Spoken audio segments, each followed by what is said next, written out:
నారాయణపేట జిల్లా కేంద్రంలో అంబేద్కర్ భవనంలో ఎంఆర్పీఎస్ మరియు ప్రజా సంఘాల ఆధ్వర్యంలో సమావేశం నిర్వహించడం జరిగింది.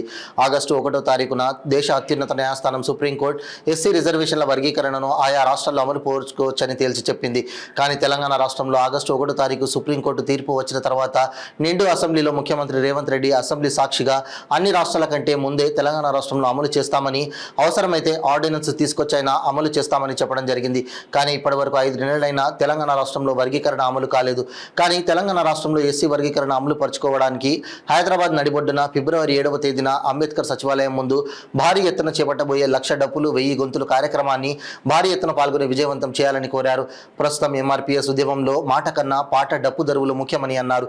ఈ కార్యక్రమంలో ఎంఆర్పీఎస్ నారాయణపేట జిల్లా అధ్యక్షులు గోనిపట్టి కళ్యాణ్ మాదిగా, ఎంఎస్పీ జిల్లా అధ్యక్షులు గుడిసే వెంకటయ్య మాదిగా, అంబేద్కర్ జాతర కమిటీ కోశాధికారి చంటి మాదిగా, నారాయణపేట జిల్లా ప్రజా కళామండలి జిల్లా అధ్యక్షులు రమేష్ మాదిగా, డప్పు కళాకారుల జిల్లా ఉపాధ్యక్షులు దుబాయ్ కృష్ణ మాదిగా తదితరులు పాల్గొన్నారు.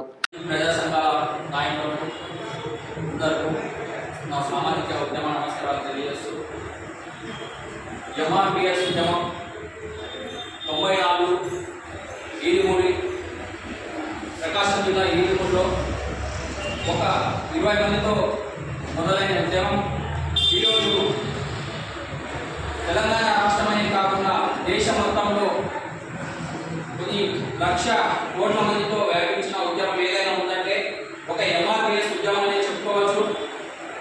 మరి అదేవిధంగా ఎంఆర్పీఎస్ స్థాపించిన తర్వాత మందకృష్ణ మాదిగ గారు ఆంధ్రలో పాదయాత్ర మొదలుపెడితే హైదరాబాద్ చేరుకునే లోపు 20 లక్షల మంది పోగు చేసిన ఒక చరిత్ర గల నాయకుడు ఎవరంటే మందకృష్ణ మాదిగ గారే చెప్పుకోవచ్చు.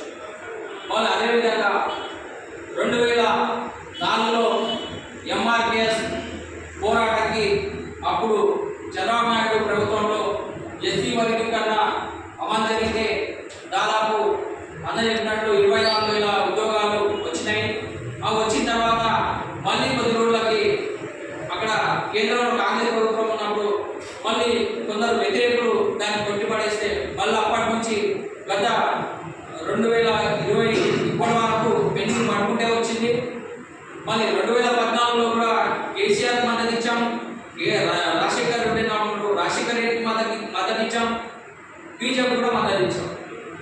కానీ 2023 ఎలక్షన్లో బీజేపీకి మద్దతు ఇచ్చినాక కేంద్రంలో బీజేపీ ఉందన్న తర్వాత సుప్రీంకోర్టు జస్టిస్ చంద్రచూడ్ ఆధ్వర్యంలో ఆగస్టు 1వ తారీఖు మొన్న ఆగస్టు 1వ తారీఖు వర్గీకరణ సుప్రీంకోర్టు ఆయా రాష్ట్రాల్లో చేసుకోవచ్చని తీర్పు ఇవ్వడం జరిగింది. అయితే తీర్పు ఇచ్చిన తర్వాత తెలంగాణ రాష్ట్రంలో గౌరవ శ్రీ రేవంత్ రెడ్డి గారు అదే రోజు నిండు అసెంబ్లీలో వర్గీకరణ న్యాయమైనది, న్యాయబద్ధమైనది, మాదిగల వాట మాదిగ దక్కాల్సిందే అని చెప్పి నిండు అసెంబ్లీ సాక్షి చెప్పిన రేవంత్ రెడ్డి ఇప్పటి వరకు ఆ ఊసేయలేదు.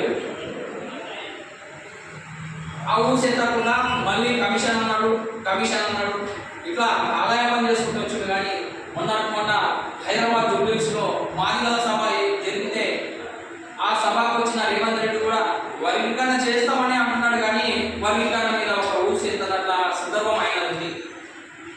మా ఉద్యోగాలని అన్నీ వెళ్ళి ఉద్యోగాలను తీసుకెళ్ళిపోయిన తర్వాత మరి వర్గీకరణ చేస్తే ఏమి చేయకపోవట్లేదు. మా ఉద్యోగాలు